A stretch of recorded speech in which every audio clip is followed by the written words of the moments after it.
Lockdown से पहले गीता के घर का नजारा कुछ ऐसा था कि रोहन ऑफिस जाता था और शिविन स्कूल। जिनके घर से जाने के बाद गीता काम खत्म करके बाकी समय आराम करती थी। लेकिन लॉकडाउन के बाद ऑफिस और स्कूल घर में ही खुल गए और इससे गीता का हाल वो तो आपको देखने में ही मजा आएगा। शिविन, ओ शिविन, महाराज उठने के लिए क्या 21 तोपों की सलामी लेंगे? अरे बिस्तर से बाहर निकल, ऑनलाइन क्लास स्टार्ट होने वाली है। अरे तुम भी हद करती हो, स्पीकर की तरह चिल्लाने की क्या जरूरत है? दिख नहीं रहा मेरी कॉन्फ्रेंस चल रही है। अब कैमरा और स्पीकर ऑन कर रहा हूं, मुझे कोई शोर नहीं चाहिए। इस पर जैसे ही रोहन लैपटॉप का कैमरा और स्पीकर ऑन करता है तभी कुकर की सीटी बजती है। करा लो अब इसे चुप। लॉकडाउन नहीं हुआ, मेरी मौत का फरमान जारी हो गया। दोनों बाप बेटे ने नाक में दम किया हुआ है। ऐसा बोलकर गीता वहां से शिविन के कमरे में पहुंच जाती है, जहां शिविन अभी भी सो रहा होता है। ओ आलसी, अब अगर 5 मिनट में नहीं उठाना तो आज तेरा गेम और यूट्यूब कैंसिल। माँ की बात सुनकर शिविन बिना 1 मिनट गंवाए उठ खड़ा होता है। उठ गया, अभी नहाकर भी आता हूँ। ये नाटक कहीं और, मुंह पर गीला कपड़ा मार और पढ़ने बैठ। शिविन की ऑनलाइन क्लास स्टार्ट हो जाती है, जिस पर गीता उसे वहां बिठाकर रसोई में चली जाती है।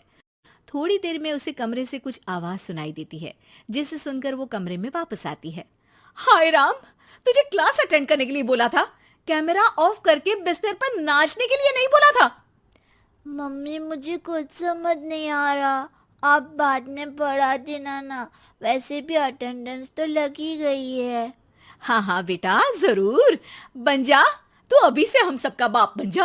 अरे नहीं मतलब कहाँ से लाते हो इतना दिमाग, और पढ़ाई करते हुए ये चला कहाँ जाता है? नाइस क्वेश्चन, दिमाग से पूछकर बता दूंगा। शिविन की बातों से परेशान होकर गीता उसे मारने के लिए जैसे ही आगे बढ़ती है तभी वो कमरे से बाहर भाग जाता है। अब शिविन आगे आगे और गीता हाथ में चप्पल पकड़े उसके पीछे पीछे पूरे घर में दोनों घूम रहे होते हैं। इसी बीच वो रोहन के पास पहुंच जाता है और शिविन को मारने वाली चप्पल रोहन के लैपटॉप पर जाकर गिरती है। ओए माँ! मम्मी, आप पापा को चप्पल मार रही हो? वो आज तक के रिपोर्टर, चुपचाप जाकर क्लास अटेंड कर ले, नहीं तो अगली तेरे पीछे लगेगी। इस पर शिविन वहां से चला जाता है, जिसके बाद रोहन गीता से कहता है, इस सर्कस के लिए कुछ बोलना चाहोगी? अरे क्या करूं, जब से तुम दोनों घर में रहने लगे हो घर अपने आप ही सर्कस बन गया है और मैं तुम्हारी नौकर। कभी बेटी को संभालो तो कभी बाप के नखरे उठाओ।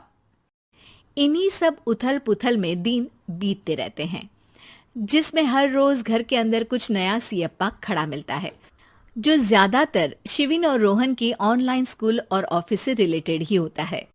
एक सुबह, शिविन चल उठ, आज की क्लास जल्दी है। कैमरा ऑफ करके आप अटेंड कर लो। अरे ऐसे छित्तर पड़ेंगे दादी नानी सब एक साथ याद आ जाएंगी।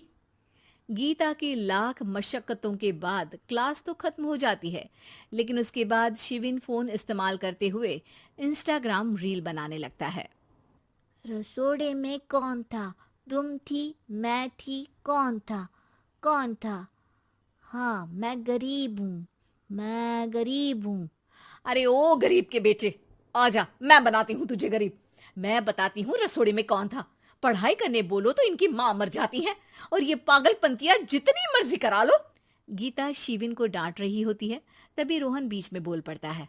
अरे बच्चा ही तो है, इतना गुस्सा क्यों कर रही हो? बेटे का साथ देने की इसी एक कोशिश में अब शिविन के साथ साथ रोहन भी गीता के गुस्से की सूली पर चढ़ जाता है। अगर बेटे पर इतना ही प्यार आ रहा है तो इसे क्लास अटेंड क्यों नहीं कराते, इसका होमवर्क क्यों नहीं कराते? उस समय तो बहुत जल्दी मीटिंग आ जाती है, वो काम मैं करूं और यहाँ इस बेफिजुली की चीज में तरफदारी करके बन जाओ महान। हे भगवान, कोई तो इनके ऑफिस और स्कूल खुलवाओ, मैं इन्हें और घर में नहीं सह सकती। अरे कुछ और मांग लेती, क्योंकि तुम्हारी ये विश इस साल तो पूरी होने से रही, कोरोना। हाय नास पिटे ने जिंदगी ही बर्बाद कर दी। खाए कोई पचाए कोई, कल मुझे चुन चुन कर सबको मेरी बद्दुआ लगेगी। उन्होंने दुनिया का और इन बाप बेटे दोनों ने मेरा जीना मुश्किल कर दिया।